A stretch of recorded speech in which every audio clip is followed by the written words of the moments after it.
हरे राम राम राम हरे हरे, हरे कृष्ण कृष्ण कृष्ण हरे हरे, हरे राम राम राम हरे हरे, हरे कृष्ण कृष्ण कृष्ण हरे हरे, हरे राम राम राम हरे हरे, हरे कृष्ण कृष्ण कृष्ण हरे हरे। ब्रह्मानंदं परमसुखदं केवलं ज्ञानमूर्तिं द्वन्द्वातीतं गगनसदृशं तत्त्वमस्यादिलक्ष्यम् एकं नित्यं विमलं विचलं सर्वधी साक्षिभूतं भावातीतं त्रिगुणरहितं सद्गुरुं तं नमामि। नमामि सद्गुरु शान्तं सच्चिदानन्दविग्रहं पूर्णब्रह्मपरानन्दैशम् आनन्दीवल्लभं सद्गुरु सच्चिदानन्दं केवलं करुणाकरं ज्ञानयोगेश्वरं वन्दे ज्ञानदेवा पुनः पुनः। अलंकापुरी पुण्यभूमी पवित्र तिथे नांदतो ज्ञान राजा सुपात्र तया आठविता घडे पुण्यराशी नमस्कार माझा सद्गुरु ज्ञानेश्वराशी। संत श्रेष्ठ श्री ज्ञानोबा माऊली, जगद्गुरू श्री तुकाराम महाराज, नाथ महाराज, सर्व संतांना वंदन करतो। परमपूज्य काकांना वंदन, परमपूज्य मंदाताईंना वंदन, आदरणीय चौगले सर, आदरणीय ज्योत्स्नाताईंना वंदन, आपणा सर्वांनाही वंदन करून आजच्या चिंतनाला प्रारंभ करतोय आपण। काल आपण एका श्लोकावरती माऊलींचं भाष्य बघत होतो। 64-65 नंबरच्या ओव्या आपण पाहिल्या होत्या। जे उचित कर्म सांडिती मग नैष्कर्म्य होऊ पाहती, परी कर्मेंद्रिय प्रवृत्ती निरोधोनी तया कर्मत्याग न घडे, जे कर्तव्य मनी सापडे वरी नटती ते पुढे दरिद्र जाणं। हे मिथ्याचार करणारे किंवा फक्त देखावा करणारे जे आहेत यांचं वर्णन माऊलीने केलेलं आहे। त्यांना कमी लेखलेलं नाही मात्र, कारण त्यांनी त्यांचा इंद्रियावरती ताबा आहे, कर्मेंद्रिय ज्ञानेंद्रियांच्यावरती त्यांचा ताबा आहे, त्यामुळे ती सामान्य लोक नाही आहेत। भले त्यांना मनाच्या अजून बऱ्याचशा गोष्टी जमलेल्या नाहीत तरीसुद्धा त्यांचा या कर्मेंद्रियावरती ताबा असल्यामुळं हे जे उचित कर्म सांडिती, पण जे काय करतात कर्माचा त्याग करतात आणि नैष्कर्म्य होऊ पाहतात, तर या लोकांना कर्मत्याग न घडे। माऊली म्हणतात ते कर्तव्य मनी सापडे वरी नटती ते पुढे दरिद्र जाणं। आणि हा त्यांचा वरवरचा देखावा राहतो। वास्तविक त्यासाठी मनापासून प्रयत्न करणं फार गरजेचं आहे, पण वरवरचा देखावा राहतो आणि म्हणून अशा लोकांचं साधन हे पूर्ण होत नाही किंवा मोक्षापर्यंत घेऊन जात नाही। कारण मनानं जे साधन करायचं आहे, मनानं इंद्रियांना आवरणं आहे, अंतकरणाला आवरणं आहे, ते आवरणं त्यांच्याकडून जमत नाही आणि त्यामुळं दांभिकता शिल्लक राहते। इथं म्हटलेलं आहे मिथ्याचार स उच्यते, अशांना मिथ्याचारी मिथ्य वर्तन करणारे असं म्हटलेलं जातं। त्यामुळे विषयाचं मनात असणारं ध्यान जे आहे ते बाधक आहे। याचं वर्णन आपण मागच्या वेळेच्या दुसऱ्या अध्यायामध्ये सुद्धा पाहिलेलं आहे। हे बाहेरून त्याग असतो आणि वर आतमधून मात्र तो त्याग घडलेला नसतो असं वर्णन केलेलं आहे। म्हणजे खूप आपल्या मनातल्या ज्या उलतापलती चालू असतात त्या थांबवता येत नाही, त्या उर्मी असतात।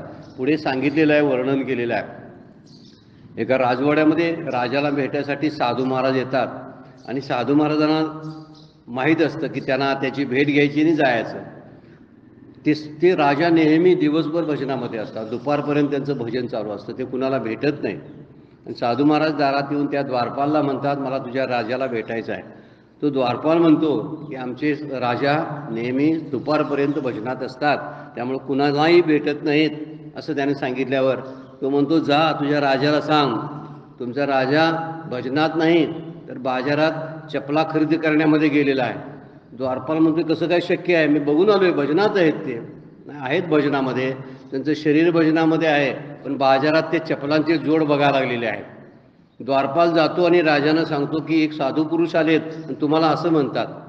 राजा म्हणतो खरंच मी त्या काळामध्ये चपलाचा जोड पाहत होतो बाजारामध्ये, भजन मात्र चालू होतं आणि चपलं खरेदी करणं पण चालू होतं। असं आपलं होण्याची फार शक्यता असते। त्यासाठी वर्णन केलेलं आहे की वरती जे आपण करतो साधन हे पहिल्या टप्प्यातलं बरोबर आहे, पण पुढे जाऊन हळूहळू मनाला त्याची सवय लावणं आणि अंतकरणाची सहजता संपादित करणं ही आवश्यक गोष्ट आहे। आणि म्हणून माऊली म्हणतात की ते वरी नटती ते पुढे दरिद्र जाणं, ही त्यांची साधना त्यांचं वागणं हे दरिद्रपणाचं आहे असं वर्णन करतात। त्यातल्या आणखीन त्या श्लोकावरच्या 2 ओव्या माऊलींच्या आहेत। ऐसे ते पार्था, आता शेवट केलाय त्याचा, विषयासक्त सर्वथा ओळखावे तत्वता भ्रांती नाही। हे जे आहेत असे जे कर्मत्यागाचे सोंग घेणारे लोक जे आहेत ते खरोखरीच सर्वतोपरी विषयासक्त आहेत, सगळ्या पद्धतीनं ते विषयासक्त आहेत असं जाण. त्याच्या विषयासक्तीविषयी संशय घेण्याचं कारण नाही, खरंच ते विषयासक्त आहेत असं म्हणायला हरकत नाही असं माऊली म्हणतात. म्हणजे ऐसे ते पारता विषयासक्त सर्वता, अशा प्रकारे ते विषयासक्त असतात, ढोंगी असतात. बऱ्याच वेळा असा प्रकार आपल्याला या कुठंतरी मेळे चालू असतात ना साधूंचे, त्या काळात आपल्याला बघायला मिळतं. त्यांचं ते वेश वगैरे सगळ्या भूषा पाहिल्या की त्यांच्याकडे बघून वाटतं हे फार मोठे स्थितप्रज्ञ माणसं आहेत की काय, पण त्यांच्यातले भांडणं बघितली की मग लक्षात यायला लागतं. एकमेकाला मारायला उठतात ते साधू. असले साधू कसले असतात काय म्हणता येत नाही, पण त्यांना साधू म्हणतात मात्र. म्हणजे काहीतरी म्हणावं म्हणून साधू म्हणतात त्यांना, बाकी काय त्यांना नाव काय देता येते, कारण साधूचा विषय आहे त्यामुळे साधू म्हणायला पाहिजे. तर असे मात्र भांडत बसलेले असतात, यांना मिथ्याचार म्हणलेला आहे. आता पुढं माऊली शेवट करतात, आता देई अवधान प्रसंगे तुझं सांगेन, या नैराश्याचे चिन्ह धनुर्धरा. आता लक्ष दे, प्रसंग आता आलाय म्हणून अनासक्त पुरुषाचं लक्षण तुला सांगतो. हे मिथ्याचार असणारे दांभिक लोक आहेत, या दांभिक लोकांची लक्षणं आता सांगून झाली. पण आता खरंच एखादा श्रेष्ठ पुरुष असा असतो की त्याचंही लक्षण आहे, जे अनासक्त असतात, अनासक्त वृत्तीनं जगात वावरत असतात, यांचंही प्रसंगानं आता प्रसंग आलाय म्हणून तुला मी आता नैराश्याचं चिन्ह सांगितलेलं आहे. नैराश्य शब्दाचा अर्थ प्रपंचाविषयी उदासीन असणारे, निराश अशा अर्थानं नाही. आपला मराठीतला निराश शब्द जो आहे तो निराश शब्दामध्ये काय होतं, निगेटिव्हिटी दाखवलेली आहे. पण इथं तशी या शब्दामध्ये उदासीन जो शब्द आहे, इथं नैराश्य शब्द जो वापरला आहे तो प्रपंचाबद्दलची अनासक्ती दाखवण्यासाठी तो शब्द वापरलेला आहे. म्हणून या नैराश्याचे चिन्ह तुला आता मी सांगणार आहे.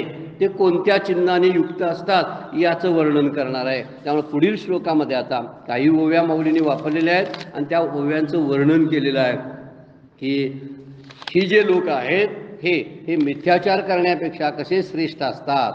7 नंबरचा श्लोक आहे बघा. यस्त्विंद्रियाणि मनसा नियम्यारभते अर्जुन कर्मेंद्रिय कर्मयोग असक्त स विशेष्यते. कोण विशेष आहे बघा, जो अनासक्त पुरुष विवेकी मनाने ज्ञानेंद्रियानी शास्त्रविहित निष्काम कर्म करतो तो दांभिकापेक्षा श्रेष्ठ असतो. वरचा जो दांभिक सांगितलाय त्याला लागूनच हा श्लोक विचारात घ्यावा लागतो. वरती जे वर्णन केलं ते कर्मेंद्रियांना आणि ज्ञानेंद्रियांना आवरणारे आहेत. हे आवरत नाहीत तर काय करतात बघा, मनाने विवेकी मनाने ज्ञानेंद्रियांनी शास्त्रविहित कर्म करतात, कर्म सोडत नाहीत. पण त्यांची कर्म कशी असतात, उचित कर्म असतात, विहित कर्म असतात, विधिते पाळी निषेधाते गाळी असं करत ते जीवन जगत असतात. आणि त्यामुळं त्यांची अवस्था ही श्रेष्ठ पुरुषामध्ये गणलेली आहे. भगवद्गीतेने वर्णन केलेलं आहे. सविशेष्यते शब्द वापरला श्लोकामध्ये.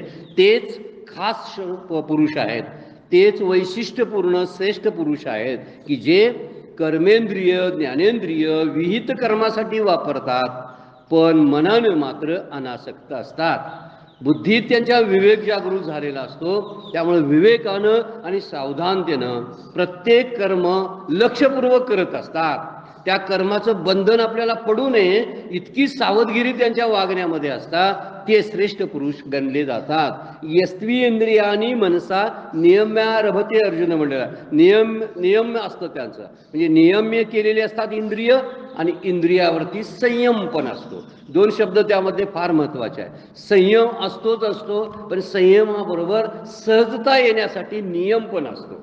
नियम शब्दाचा अर्थ आहे सहजता येते, त्याला अंगवळणी पडलेलं असतं. आणि संयम म्हणजे वरती सांगितलेलं आहे की कर्मेंद्रिय आणि ज्ञानेंद्रिय की काय करायची, रोखून ठेवायची, त्यांना काही करू द्यायचं नाही. हा पुरुष तसं करत नाही.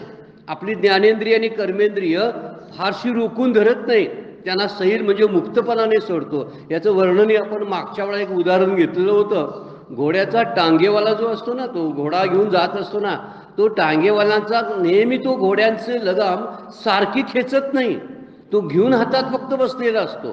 पण जर घोडी वाम मार्गाला जायला लागली, ट्रॅक सोडायला लागली तर मात्र खेचतो.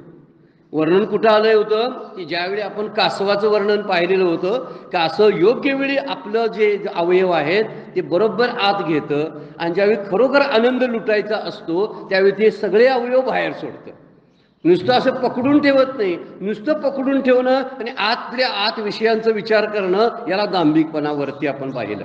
पण इथं आता हा जो करणारा जो आहे, फार टांगेवाल्याचं उदाहरण फार सुंदर आहे बरं काय, अतिशय सुंदर मार्मिक उदाहरण आहे. ते काय म्हणतात की टांगेवाला हाकत असतो, त्याचं लक्ष इकडं तिकडं पाहत असतो. का? घोडी बरोबर चालू असतात, व्यवस्थित मार्गाने चालू असतात. इकडं तिकडं पाहतो, देखावे पाहतो, मजेत निघालेला असतो. पण घोड्याचा पाय जरा जरी चुकला, म्हणजे इंद्रियांचा पाय जरी चुकला तर तो खेचतो, डोळ्यांना खेचतो, कानांना खेचतो, अंतर्मनाला खेचतो, बुद्धीला खेचतो. इतकं त्याचं नियंत्रण त्यावरती असतं. जर बदलली आणि आपली कक्षा सोडून जर ती इंद्रिय जायला लागली तर म्हणजे त्यांना आवडतो बरोबर योग्य वेळ. इतर वेळी मोकळेपणानं त्यानं लगाम सोडलेले असतात घोड्यांचे. हे चला तुमचं चालू आहे ना, खायचं चालू आहे ना, खातो पण कसा तर नियमाप्रमाणे खातो. नियम्या रभते अर्जुन असा शब्द वापरलेला आहे. त्यामुळे ते खरेच अनासक्त असतात, विषयासक्तामध्ये बरबटलेले नसतात, मिथ्याचारी नसतात. म्हणून त्यांना श्रेष्ठ दर्जाचे पुरुष असं भगवद्गीता सांगते. पण ही श्रेष्ठ दर्जा जो आहे त्यानं मनाने इंद्रियांचं नियम केलेलं असतं.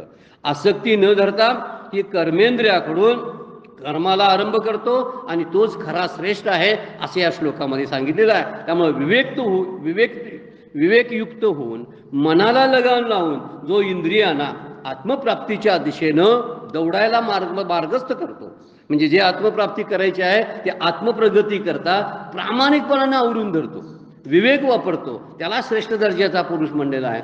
ही कर्मफलासक्ती टाकून सहज आणि प्राप्त धर्मकर्माचं आचरण करण्यालाही तो विसरत नाही. जे आहेत विहित कर्म धर्माचरण करायचं आहे ते योग्य वेळी करतो. तिथं नाटक काही करत नाही. आम्ही खूप म्हणे आतमध्ये इतकं आत उतरलेलो आहोत, आता आम्हाला बाहेरच्या गोष्टी या करायची काय गरज आहे असा दिखावा सुद्धा तो करत नाही. ज्यावेळी पाहिजे त्यावेळी ती पाहिजे ती वर्तन करतो.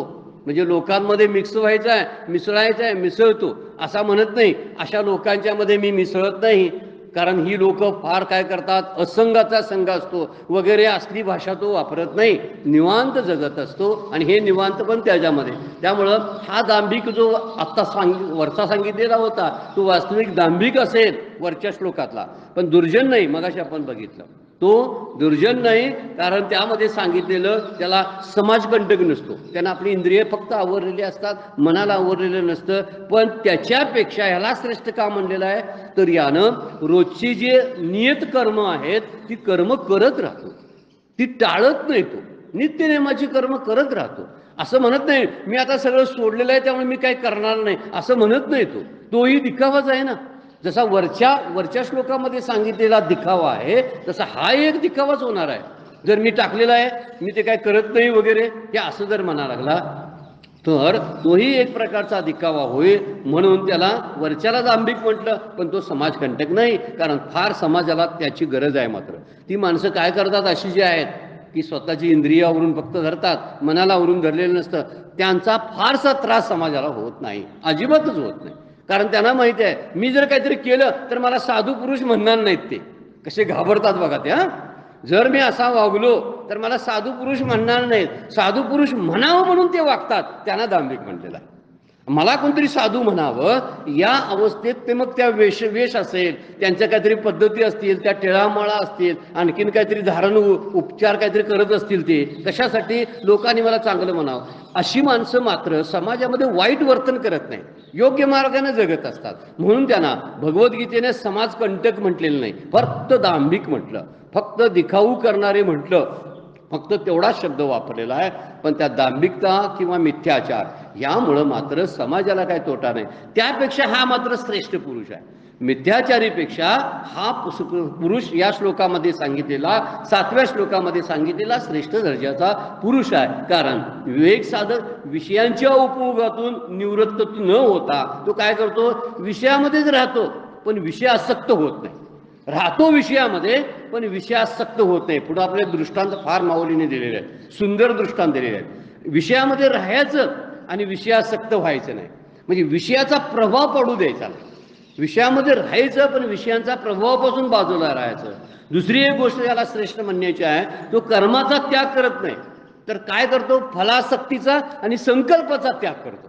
फार महत्वाची गोष्ट आहे बरं का. आणि या सगळ्या गोष्टी मनानं आणि अंतरंगानं करण्याच्या आहेत. अंतरंगाशिवाय परमार्थ रुजत नाही. कितीही प्रयत्न आपण जरी केले तरी वरवरच्या परमार्थाला अंकुर फुटत नाहीत, ज्ञानाचे अंकुर फुटत नाहीत. मग कितीही रेल ते तर रुजतच नाही आतमध्ये. हे रुजण्यासाठी इथे काय करायला पाहिजे तर संकल्पांचा त्याग करायला पाहिजे, कामनेचा त्याग करायला पाहिजे. खरी गोष्ट ती आहे. नुसतं वर हातापायानं सोडून काय होणार आहे तर संकल्प आणि फलासक्ती आहे तर त्याग करतो आणि कर्मरत राहतो, कायम आपल्या कामामध्ये राहत असतो. आणि ती कामं कसली असतात? विधिवत असतात, विहित असतात, शास्त्रात संमत असतात, धर्मानं मान्य केलेली असतात. अशा कामामध्ये तो सतत रत असतो, आतून मात्र सुटलेला असतो. त्या कामनेपासून, माझेपणातून किंवा फलासक्तीच्या बुद्धीतून तो बाहेर पडलेला असतो आणि त्यामुळं सुखदुःखाच्या द्वंद्वात तो सापडत नाही. म्हणून मगाच्या मिथ्याचार करणाऱ्या पुरुषापेक्षा हा पुरुष सविशेषते श्रेष्ठ दर्जाचा आहे असं वर्णन भगवद्गीता करते. म्हणजे याचं वैशिष्ट्य ते आहे की तो आतून त्याचा आपल्यावरती प्रयोग करत असतो. माऊलीने अतिशय सुंदर अशा ओव्या टाकलेल्या आहेत. खूप त्या ओव्या पुन्हा पुन्हा पाहाव्यात अशा आहेत, आपल्यासाठी लागू करून घेण्यासारख्या आहेत. काय माऊली म्हणतात बघा, जो अंतरी दृढ परमात्मरूपी गुढ, बाह्य तरी रूढ लौकिक जैसा. कसं वर्तन करतो बघा तो काय करतो, जो अंतकरणात निश्चयाने दृढ असतो, त्याचा निश्चय पक्का झालेला असतो आतला. वरवरचे निश्चय नसतात, फक्त शरीरापुरते, कर्मेंद्रिय किंवा ज्ञानेंद्रियापुरते निश्चय नसतात, तर त्याचे अंतकरणाचा निश्चय झालेला असतो. म्हणजे त्याला आपण बुद्धी निश्चय आत्मज्ञान अशी माऊलींची एक ओवी आहे. बुद्धीचा निश्चय झाल्याखेरीज ज्ञानाचा अधिकारी तो होत नाही. तसा ह्या आत्मरूपी म्हणजे अंतकरणामध्ये अंतरी दृढ, अंतकरणामध्ये निश्चयाने दृढ आहे आणि परमात्म स्वरूपामध्ये लीन झालेला असतो. परमात्मरूपी गूढ म्हणजे गूढ असलेल्या परमात्माचा शोध घेण्यामध्ये तो व्यस्त असतो. परमात्मरूपी गूढ लीन झालेला असतो. असा भाव जो पुरुष आपण परमात्म प्राप्ती करता काही साधने करीत आहोत हे लोकांना कळू देत नाही. बघा कसा आहे तो, बाह्य तरी रूढीप्रमाणे जे चाललेलं असतं ना त्यामध्ये बरोबर तो सामील होतो. लोकांना दाखवतही नाही की मी त्यातला नाही. आतच त्याच्या अंतरंगाची स्थिती फक्त बदललेली असते. म्हणजे काय, वेश कसा असावा म्हणतात तो, पण अंतरी नाना काळाचे जो वर्णन केलेलं आहे ना संतांनी, तसं वर्णन इथं केलेलं आहे. बाह्य तरी रूढ लौकिक जैसा. लौकिक म्हणजे लोकात जसं वागायचं बाह्य आचरणाचा भाग, मात्र लोकात जसा प्रसिद्ध आहे तसाच राहतो. म्हणजे लोकांनी व्यवस्थित म्हणावं, अरे बरोबर आहे, व्यवस्थित कपडे, नियमाप्रमाणचे कपडे, असे उलटं सुलटं काहीतरी करून बाहेर फिरत नाही. म्हणजे लोकांचं लक्ष आपल्याकडं केंद्रित व्हावं, लोकांनी मला काहीतरी वेगळा समजावं असा तो समजत नाही. तरी कसं, बाह्य तरी रूढ लौकिक जायचा, लोकांच्या मताप्रमाणे, रूढींच्या प्रमाणे, जे चालत आलेल्या परंपरेप्रमाणे सगळ्या गोष्टी तो करत असतो. मात्र असतो कसा, की दोन लक्षणं अत्यंत मोलाची सांगितलेलं आहे. जो अंतरी दृढ ही एक लक्षण आणि परमात्म रूपी गुढ हे दुसरं लक्षण त्या साधकाचं आहे. ही दोन लक्षणं धारण केली तर विषयांचं भय वाटायची काही गरजच नाही. कशाबद्दल विषयांचं भय वाटणार नाही असं माऊली म्हणतात. आणि म्हणून म्हटलेलं आहे की अंतःकरणामध्ये दृढता आपली आवश्यक आहे. दृढ अंतःकरण झालं नाही तर आपले निश्चय सारखे डळमळीत असतात. म्हणून निश्चय पाहिजे आणि त्यासाठी ध्येय असलं पाहिजे. सगळ्यात श्रेष्ठ ध्येय शास्त्रानं सांगितलेलं आहे की ते म्हणजे आत्मप्राप्ती. हे सर्वात मोठं श्रेष्ठ ध्येय आहे. मोक्षाच्या प्राप्तीसाठी मनात नेहमी विचार असणं आणि त्याचाच ध्यास घेणं हे फार मोठं ध्येय आहे. म्हणून आत्मशांती हेच ध्येय असलं पाहिजे असं शास्त्रानं सांगितलेलं आहे. आणि तिथं आपला निश्चय झाला पाहिजे, आत्मप्राप्तीच्या ठिकाणी निश्चय झाला पाहिजे. म्हणून बुद्धी निश्चय आत्मज्ञान असा शब्द जो वापरलेला आहे तो अंतरी दृढ असणाऱ्यांसाठी शक्य आहे. तो दृढ असतो अंतरांगामध्ये, जरा सुद्धा त्याची जी श्रद्धा आहे ती डळमळीत होत नाही. म्हणजे अंतरी दृढ राहून कर्तव्य करण्याची मर्यादा सुद्धा त्यानं आखलेली असते. म्हणजे आपण म्हणतोय काय की त्यानं कसंही वागतोय का नाही वागत तर किती कर्तव्य म्हणून आपण बरेच वेळा आपल्या एकूण कामाला कर्तव्याची एक झालर देत असतो, कर्तव्याचा मुलामा देत असतो. काय करताय, अहो कर्तव्य आहेत, तुम्हाला काय, तुमचं सगळं झालेलं आहे, अजून आमची कर्तव्य राहिलेली आहेत, असं तो 70-80 वर्षापर्यंत म्हणत असतो. माझी कर्तव्य राहिलेली आहेत, कर्तव्य राहिलेली आहेत. आणि हा सुद्धा एक प्रकारचा दांभिकपणाच आहे ना. त्यामुळे माझी कर्तव्य राहिली तर ती कर्तव्य नसतात, तर आसक्तीमध्ये तो दृढ झालेला असतो. आसक्तीमध्ये हित म्हणतात काय की अंतरी दृढ, म्हणजे अंतरंगाचा जो परमार्थ आहे, अंतकरणाचा परमार्थ आहे, तिथं त्याचा निश्चय डळमळीत होत नाही. मला फक्त भगवत प्राप्तीच करायची आहे या निश्चयापासून तो तसूवरही ढळत नाही. भले त्याला कुणीही काही सांगो, कधी कधी शास्त्राचं उलटं काहीतरी एखादं वाचनात जरी आलं तरी त्याचा निश्चय कधीही ढळत नाही. त्याला म्हटलेलं आहे अंतरी दृढ. जर असे अंतरी दृढ असेल, म्हणजे अंतःकरणाचा पक्का निश्चय जर असेल, तर तो मोह, विषयासक्ती किंवा जे प्रारब्धाचे संकट तडाखे जे बसत असतात त्यामुळं डळमळीत होत नाही. आणि सगळ्यांच्यावरही परिस्थिती येत असते. प्रारब्धाचे तडाखे सगळ्यांना सोसावे लागतात. संतांनी पण सोसले, पण त्यामध्ये संत आणि सत्पुरुष डळमळी झाले नाहीत. तुम्ही आम्हासारखे मात्र माणसं काय होतो, छोट्या छोट्या प्रसंगानं हलून जातो, गदगदून येतं आपल्याला, किंवा आपलं अंतःकरण हेलावतं.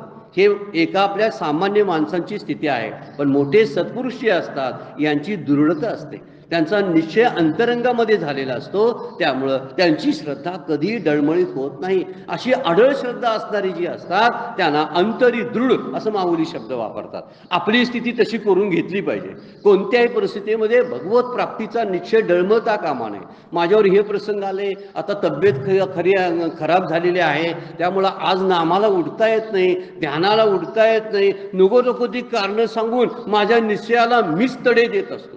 मीच माझे निश्चय डळमळीत करत असतो. तब्येतीचं माझं असं आहे तसं आहे, माझ्यावर हे संकट आलं नसतं तर मग मी काहीतरी केलं असतं, माझे नातलग जर मला अनुकूल लाभले असते तर मला परमार्थ करता आला असता. म्हणजे जे होणार नाही ते व्हावं अशी इच्छा करण्यात काय अर्थ आहे? हिथं दृढता कशी आहे? ते होणार नाही यामध्ये तो दृढ आहे. तो म्हणतो हे दृढच आहे, त्याचा निश्चय झालेला असतो. आणि या दृढतेमुळे तो आपल्या साधनेपासून जरा सुद्धा ढळत नाही. आपल्या विचारापासून, कोणता विचार?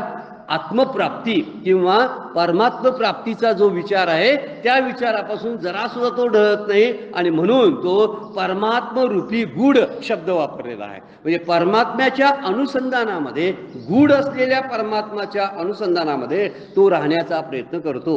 गूढ आहे मात्र ते सहजासहजी सापडण्यासारखं नाही ना. वर साधना करून ते सापडता येत नाही. त्यासाठी अंतःकरणाच्या खोलीतच उतरायला पाहिजे.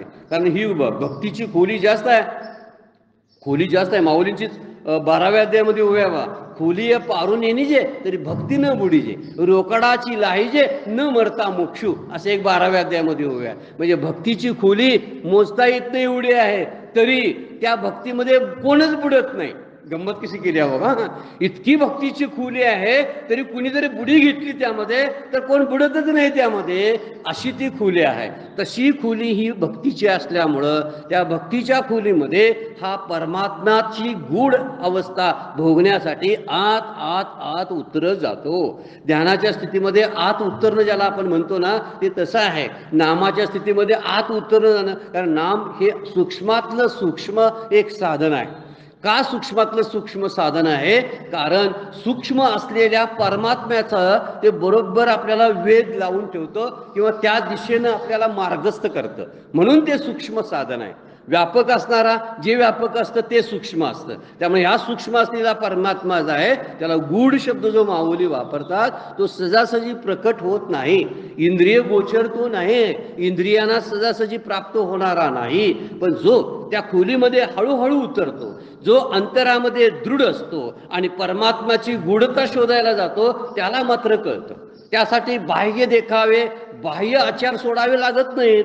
असू देत, बाह्य आचार आहे, चालू आहे, नोकरी करतो, व्यापार करतो, बाह्य आचार चालू आहेत त्याचे, पण अंतरंगामध्ये दृढता मात्र तो सोडत नाही आणि परमात्म्याची गूढता शोधण्याचं काम कधी बंद करत नाही. त्यामुळं सूक्ष्म होणं तिथं जेवढं गरजेचं आहे तेवढी सूक्ष्मता त्यामध्ये जातो. त्यामुळे नाम ह्या गूढतेचा अंदाज आणून देतं बरं का.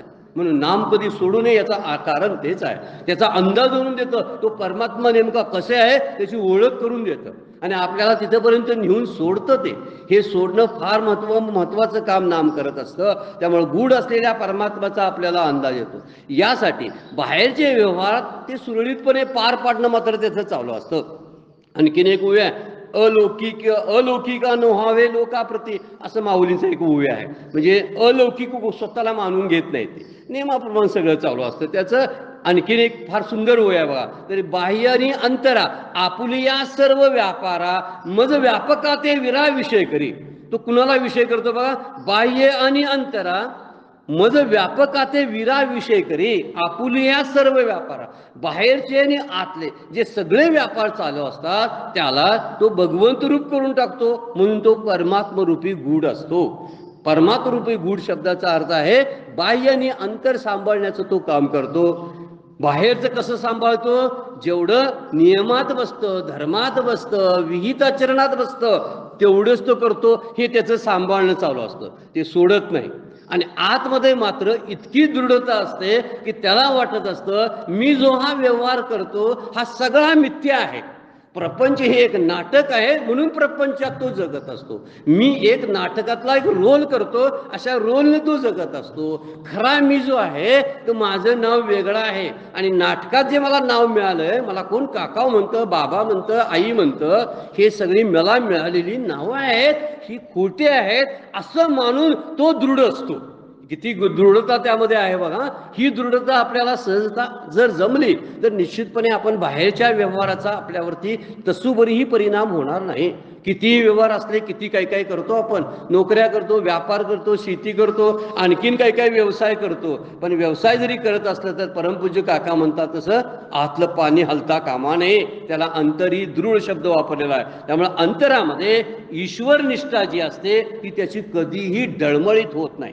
ईश्वरावरची निष्ठा त्याची कधीही हलत नाही, भले कुठलाही काम तो करत असला तरी. म्हणजे नेहमी जरी हात पाय कामात असले तरी त्याचं मन मात्र भगवंताच्याच वेध घेण्यामध्ये मग्न असतं. असा तो परमात्मरूपी गूढ असतो आणि अंतरी दृढ असतो. म्हणून परमात्म्याची दृढता असं अंतर्निष्ठ झाल्याशिवाय कळणार नाही. अंतरा दृढ नसेल तर परमात्म्याची गूढता कळेल कशी सांगा बघू.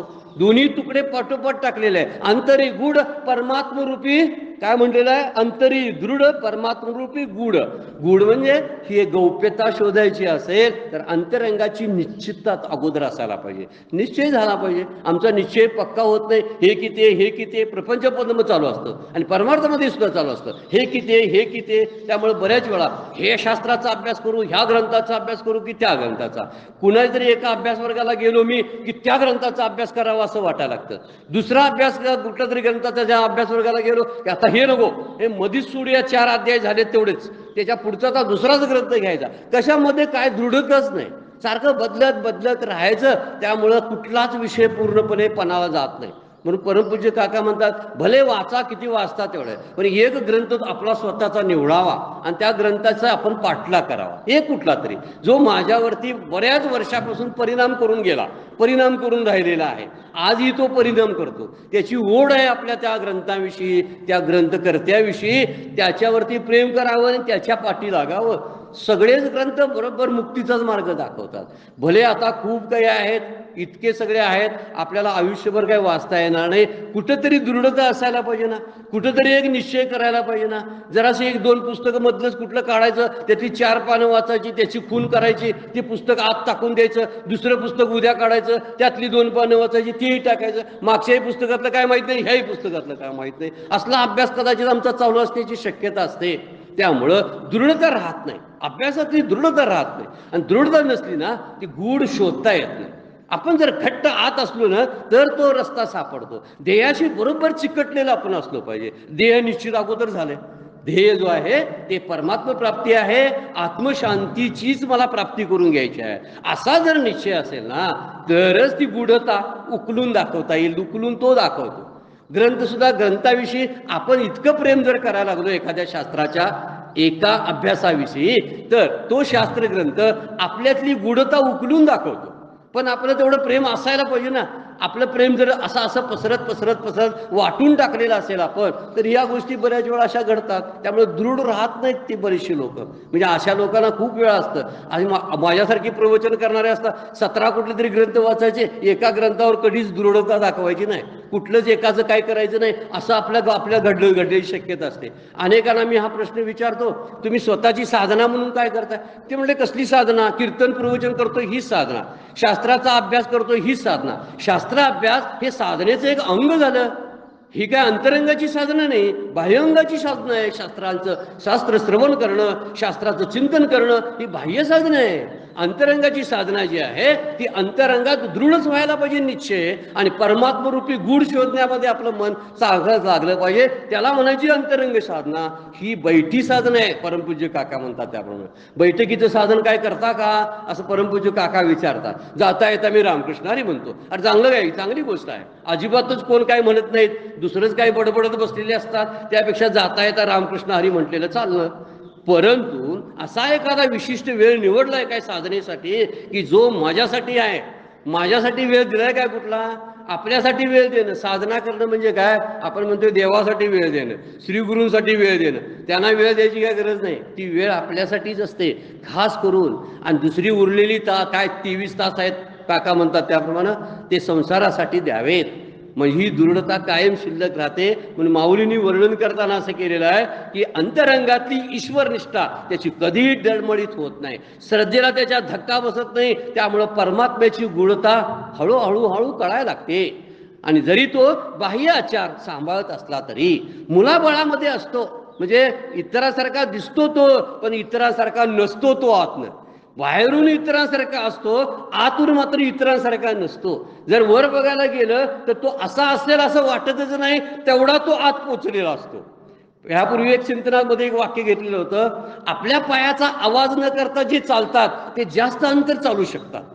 आमचं कसं आहे, दंगा करत चालायचं. साधना तरी काही साधी नाही, दंगा करत साधना करायची. कळायला पाहिजे ना सगळ्यांना की माझी साधना चाललेली आहे. तिथं परमात्म्याची गूढता काय करणार आहे सांगा ना. वरवरचे जेव्हा समजायला लागेल की असं अप्रोक्षत्वानं कळायला लागेल, परोक्षत्वानं कळवायला लागेल की असं आहे, वरवरचं सगळं समजायला लागेल. त्याच्यापेक्षा खोली जी आहे ती खोली कधीच जाणता येत नाही. कारण समुद्राच्या काठावरती शंख आणि शिंपले सापडतात. ज्याला मोतीच पकडायचे आहेत ना, त्याला समुद्रातच डुबी द्यावी लागेल. आणि समुद्रात डुबी घेणे म्हणजे परमात्मरूपी गूढ असणं. आणि त्यासाठी दृढ निश्चय असायला पाहिजे. म्हणून माऊली 2 तुकडे वापरतात बघा. चिंतन परत आपण जरूर करूया आज दिवसभर याचं. की काय म्हणतात की जो अंतरी दृढ परमात्मरूपी गूढ, बाह्य तरी रूढ लौकिक जैसा. बाहेर आहे ना ते लौकिक सगळा व्यवहार सांभाळतो, कुठल्या तरी कार्यक्रमामध्ये सामील होतो, त्यांना आशीर्वाद देतो, त्यांच्याशी गप्पा मारतो किंवा आणखीन काही गप्पा मारत असेल, कधी कधी मार्गदर्शनही करतो. पण ह्या सगळ्या गोष्टी सांभाळत असताना मात्र मी यातला नाही असं समजून चालतो. मी शरीर रूपाने नाही, माझं शरीर आणि शरीराशी संबंधित असणारा हा सगळा संसार जो आहे तो अनित्य आहे. त्याबद्दल तो निश्चय त्याचा झालेला असतो. त्याचे 2 निश्चय असतात. एक म्हणजे दिसलेलं नित्य दिसणारं, नित्य आणि सारखं सारखं जाणवणारं हे जग जे आहे ते जग नित्य नसून अनित्य आहे. आणि जे मला माझ्या इंद्रियांना पकडता येत नाही, ज्यानं इंद्रियांना त्याचा पत्ता सुद्धा लागत नाही, असं एक माझ्यामध्ये असलेले जे तत्व आहे ते तत्व मात्र नित्य आणि साररूप आहे. या दोन्ही ठिकाणी तो दृढ असतो. दोन्ही इकडे जगाचं मिथ्यात्व त्यानं सांभाळलेलं असतं आणि दुसरी गोष्ट आत्म्याचं सत्यत्व तेही सांभाळलेलं असतं.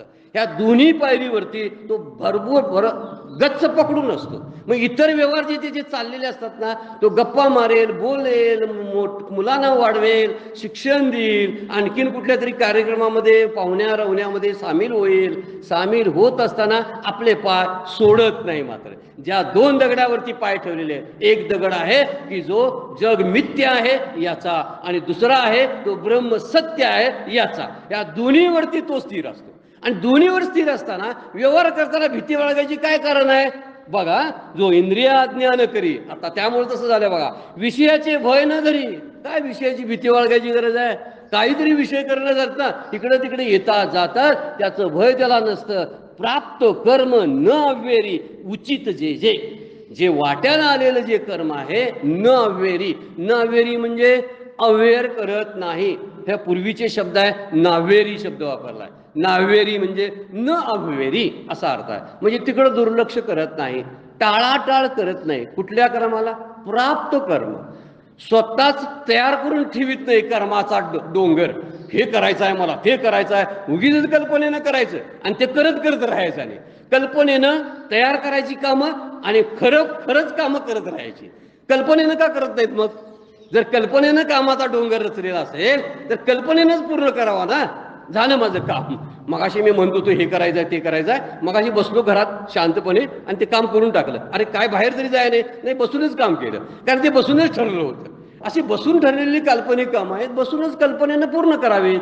पण तसं करत नाही आपण. कल्पनेनं सगळं तयार करायचं विश्व आणि त्याच्या नादाला मात्र खरोखर लागायचं, पाठलाग करत राहायचं त्याचा. आणि त्यामुळं म्हणून म्हटलेला शब्द फार महत्वाचा आहे, प्राप्त कर्म. प्राप्त कर्म शब्दाचा अर्थ आहे योगायोगानं वाटेत येणारं कर्म. नमस्कार करायला धावत पळत जात नाही, समोर आलेला मात्र डावलून जात नाही, नमस्कार म्हणतो. पण तिकडं त्या रस्त्यावर आहेत कोणतरी, मग तिकडं जाऊन नमस्कार करायला जात नाही. गंमत बघा त्याची कशी असते. आहे ना समोर आलाय, असू दे, विंचू सर्प नारायण वंदावे दुरून शिवू नये असा करतो आणि नमस्कार करून न अव्हेरी, अव्हेर करत नाही त्याचा, पुढे तसाच जात नाही तो. तर त्याचा आणि त्यामुळे त्याला काय होतं, विषयाचं भय कमी झालेलं असतं. तो आज्ञा सुद्धा करत नाही इंद्रियांना, हे करा ते करा, तुम्ही हेच केलं पाहिजे, तुम्ही तेच केलं पाहिजे असं म्हणत नाही. इतकी त्याच्या वागण्यामध्ये सहजता आलेली असते. कशामुळे माहितीये? मगाचं त्याला कारण आहे, जो अंतरी दृढ आणि परमात्मरूपी गूढ या कारणामुळे त्याचं विषयाचं भय गेलेलं असतं आणि विषयाचा प्रभाव सुद्धा नसतो. त्यामुळं नेहमी त्याला ईश्वराचं अनुसंधान टिकवण्यामध्ये कुठलीही अडचण येत नाही. भय जर धळलं ना, असं होईल तसं होईल, मागचा मिथ्याचार सांगितलेला आहे बघा, जर मी असं केलं ना तर माझं असं होईल, मग असं त्याला वाटत असतं. एक सद्गुरू आहेत, आपल्या अनुयायाबरोबर आहेत, आणि त्याने प्रवचन केलं, काहीतरी चाललं तिथं, काहीतरी मार्गदर्शन निरूपण केलं आणि अशा सगळ्या विषय वासनेपासून आपण अलिप्त असलो पाहिजे असं आपल्या अनुयायांना सांगितलं. आणि जाताना प्रवास करायला निघाले. जाता जाता नदी ओलांडून जायची होती. नदीच्या काठावर संध्याकाळची वेळ होती, एक स्त्री बसलेली होती आणि तिला पलीकडे जायचं होतं. पाणी काही फारसं नव्हतं, अगदी गळ्यापर्यंत किंवा छातीपर्यंत, कमरे एवढं पाणी. पण स्त्रियांना धाडस होत नाही म्हणून ती बाई कुणातरी पुरुष येतील, त्या पुरुषांची वाट बघत बसलेले होते. तर हे सगळे महाराज मंडळी सगळे आले. महाराज आहेत, साधू पुरुष आहेत, त्यांचे अनुयायी आहेत, त्यांना पलीकडे जायचं आहे. आणि त्याच वेळी त्यांना वाटलं, ती बाई म्हटली, बरं झालं मला जरा तिकडे महाराज घेऊन चला तुम्ही. महाराज म्हणले, ठीक आहे, बस माझ्या पाठीवर, मी तुला घेऊन जातो. आता मगाशी विषय वासनेबद्दल बरंचसं काही सांगत होते. स्त्रियापासून अलिप्त राहावं, स्त्रियांच्या संभाषण करू नये, प्राण गेल्या जाणं, स्त्रियांशी बोलू नये, तुकाराम महाराजांचा मागावा, हे जे वर्णन आहे हे ह्यांनीच सांगितलं होतं. आणि हा संन्यासी मनुष्य आणि पाठीवर स्त्रीला घेतलं आणि निघाला. अनुयायांच्या मनामध्ये संभ्रम निर्माण झाला. मगाशी सांगतात एक आणि वागतात भलतंच. नदीतून ते परत पलीकडे गेले, थोडंसं अंतर होतं पाण्यातून जायचं. त्या बाईला त्यांनी काठावरती सोडलं आणि महाराज पुढे निघाले. अनुयायी त्यांच्या पाठोपाठ निघाले. एका अनुयायीच्या मनामध्ये मात्र प्रश्न निर्माण झाला, ह्यांना विचारायला पाहिजे, तुम्ही मगाशी म्हणत होता एक आणि आता वागला कसं काय, असं त्यानं विचारलं महाराजांना. तर महाराज हसले आणि म्हणले, अरे मगाशी त्या बाईला मी घेतली पाठीवर आणि काठावर सोडली सुद्धा, तू मात्र पाठीवर घेऊन अजून व्हायला लागलास, अजून तुझ्या पाठीवरती बसलेली आहे, अजून तुझ्या डोक्यामध्ये ती आहे. याचा अर्थ किती ते विचार करतात बघा, वागतात. म्हणून त्यांना इंद्रियांचं भय राहत नाही, विषयांचं भय राहत नाही. त्याचं कारण आहे त्यांनी अंतरंगातून विषय सोडलेले असतात. त्यामुळे त्यांच्या हातापायात डोळ्यात काहीतरी विषयांचं जर चाळवाचाळव होत असेल तर त्याचा परिणाम त्यांच्यावरती होत नाही. त्यामुळं काय पाहावं, काय ऐकावं ह्याचं भानच नसतं ना त्यांना, कारण आत त्यांचं अनुसंधान चालू असतं. आतमध्ये त्यांचं कशाचं जोडले गेलेले असतात ते, आणि बाहेरच्या जोडण्याशी त्यांचा काही संबंध नसतो. बाहेर जोडा नाही तर नाही जोडा, आत मात्र त्यांची जोडणी बरोबर झालेली असते. ज्याशी जोडून घ्यायचं त्याला योग म्हटलेला आहे.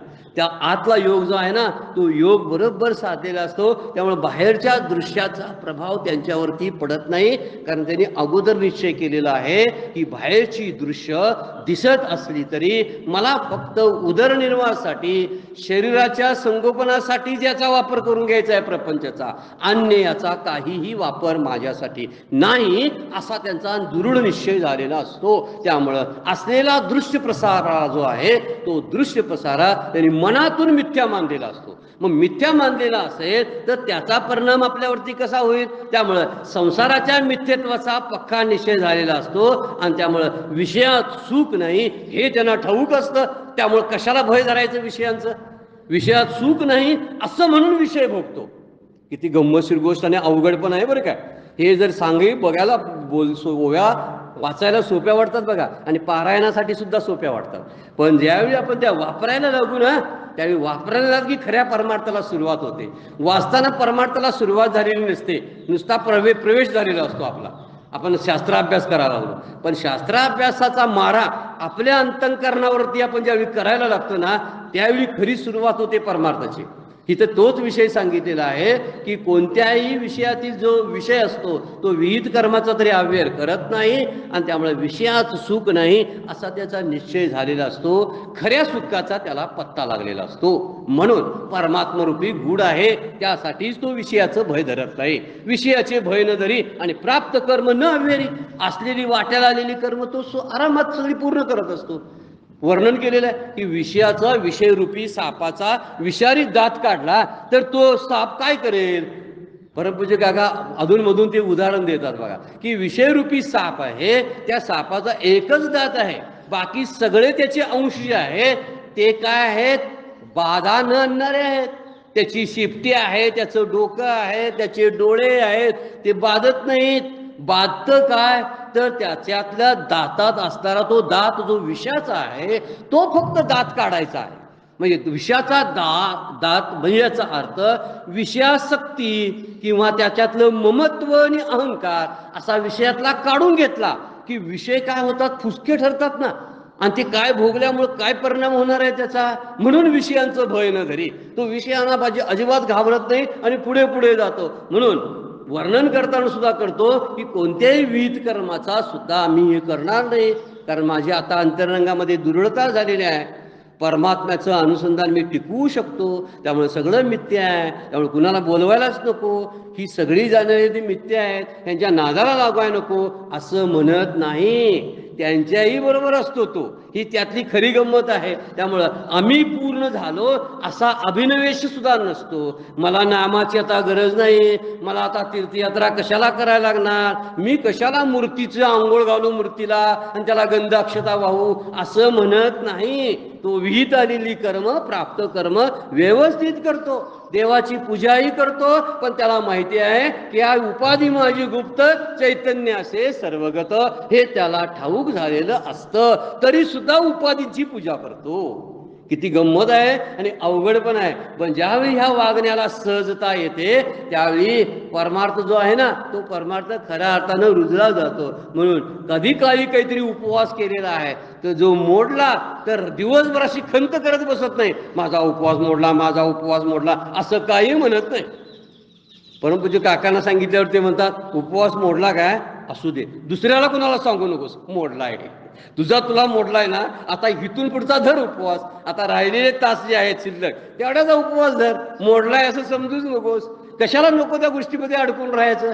आता उपवास करायचंच आहे ना तर करावा, मनापासून करावा ना.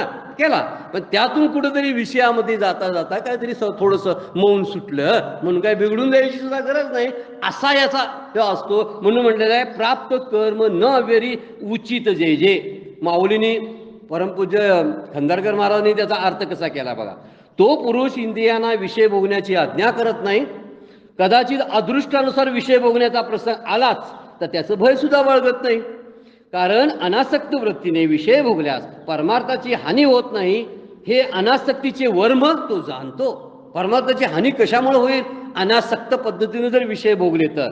आणि ज्या ज्या प्रसंगी जे जे शास्त्रविध कर्म प्राप्त झालेले असेल त्याचा तिरस्कारही करत नाही तो. अशा अवस्थेमध्ये तो जगत असतो. म्हणजे ही त्याची दृढता निश्चित झालेली असते. म्हणजे अलौकिक नोहावे लोकाप्रती माऊलींची गुहे आहे. त्याचा पूर्ण पुढचा तुकडा ठाऊक नाही मला, पुढे कधीतरी सांगेन. पण स्वतःचं वेगळं पण दाखवत नाही तो. मी वेगळा आहे इतरांच्या, अज्ञानच आहे मुळात ते. मी इतरांच्यापेक्षा वेगळा आहे असं म्हणणं, इतरांपेक्षा वेगळा असेल तर तुला काय 4 पाय आहेत काय असं दाखवायला पाहिजे. इतरांपेक्षा वेगळा म्हणजे काय, वेगळं काय आहे, काय वेगळं, सगळं एकसारखंच आहे. जर स्वतःला वेगळा समजत असेल तर ते अज्ञानच आहे ना. तर तसा हा वेगळा करून दाखवत नाही. इंद्रियांच्या काही रास्त मागण्या आहेत ना, योग्य आहेत त्या. भूक लागली जेवतो, त्याच्याबद्दल विषय म्हणणं अरे बापरे मी विषयांचं सेवन केलं आता तो बाधिक होतील मला, असा त्याचा मुळात विचार नसतो. चुकून कधी काहीतरी टी व्हीवरलं गाणं बघायला मिळालं किंवा ऐकायला मिळालं तर त्यातही आनंद लुटतो. असू दे, त्याचा मला काय संबंध, कारण तो अंतरी दृढ असतो.